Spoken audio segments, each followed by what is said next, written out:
Kamu tahu, aku tertarik mendengar pendapatmu tentang ini. Apakah manusia sebenarnya diciptakan untuk memproses paparan krisis global yang terus-menerus seperti ini?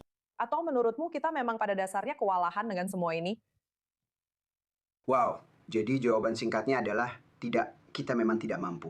Begini, ini masalahnya. Sistem otak yang mengatur perhatian kita itu sebenarnya dirancang untuk kehidupan di alam, di mana memang ada keadaan darurat, tapi jumlahnya terbatas. Keadaan itu punya awal dan akhir. Dan sistem saraf kita memang sudah dirancang dengan baik untuk menghadapi hal seperti itu. Masalahnya adalah dengan munculnya media sosial dan algoritma yang benar-benar memantau perhatian kita sebagai sumber utama yang mereka coba amankan, karena inilah yang menjadi dasar model bisnis mereka. Kamu tahu, semakin banyak klik, semakin banyak perhatian yang didapatkan oleh sebuah informasi, maka semakin besar pula bayaran dari para pengiklan.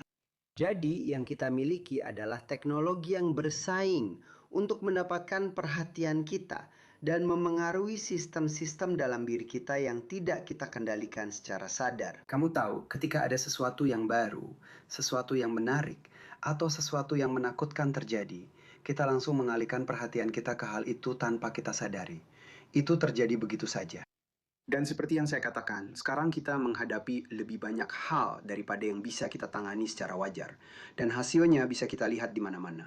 Benar, ketika Anda berbicara tentang hasilnya, hasil seperti apa itu? Maksud saya, apa yang Anda lihat sebagai seorang psikolog terkait dengan apa yang Anda dengar dari pasien-pasien Anda? Apakah ada perubahan menurut Anda? Saya rasa ini adalah sesuatu yang kita semua rasakan, Anda tahu.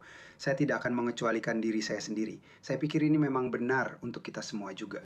Dan kita tentu saja jadi lebih terinformasi. Tapi saya pikir, dan ini tidak hanya berlaku untuk Israel. Ini benar-benar berlaku untuk Barat. Anda bisa berargumen bahwa di sini di Israel kita melihat kasus yang ekstrim dari hal ini. Anda tahu, karena bahaya di luar sana lebih langsung, lebih nyata. Tapi ini juga berlaku di mana saja di Barat.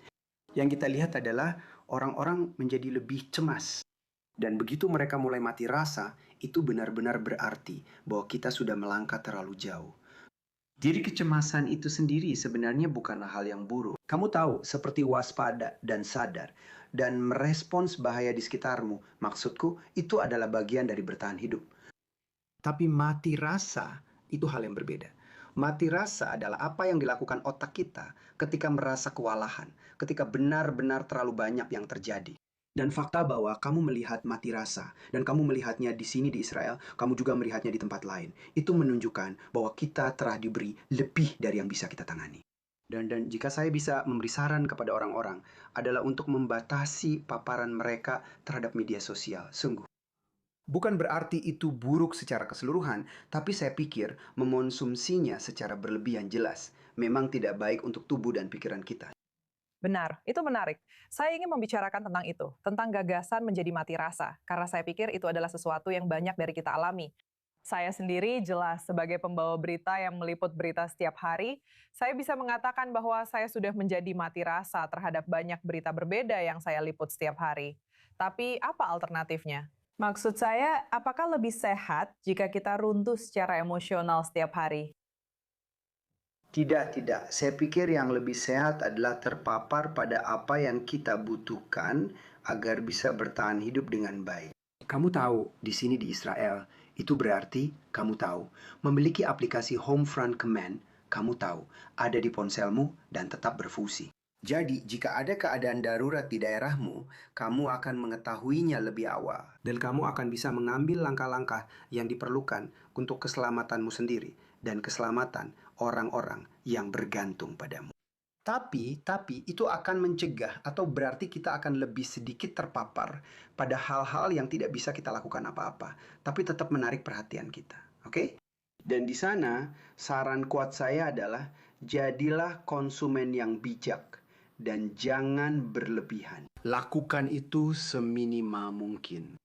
Dan dengan waktu yang kamu hemat karena tidak menghabiskannya di media sosial, gunakanlah bersama orang-orang yang kamu cintai. Gunakanlah bersama orang-orang yang kamu pedulikan, karena inilah yang benar-benar melindungi kita dari perasaan yang begitu berat ini.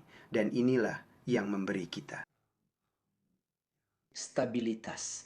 Inilah yang memberi kita kemampuan untuk bertahan dari semua hal ini. Inilah yang membangun ketahanan. Dan hal-hal lucu tentang masyarakat Israel adalah bahwa kedua hal ini benar adanya. Kita memang mengalami trauma, tapi kita juga sangat tangguh. Dan penelitian yang kami lakukan, dan saya terlibat langsung di dalamnya karena saya masih menjalani dinas cadangan. Dan selama beberapa bulan pertama setelah 7 Oktober, saya adalah Komandan Unit Riset Komando Pertahanan Dalam Negeri. Dan yang kami lihat ketika kami mengamati masyarakat Israel adalah memang ada beban paparan trauma, tapi juga ada ketangguhan yang luar biasa. Dan saya pikir kita harus meningkatkan ketangguhan kita dan mengurangi paparan terhadap hal-hal yang Anda tahu bisa berdampak merusak.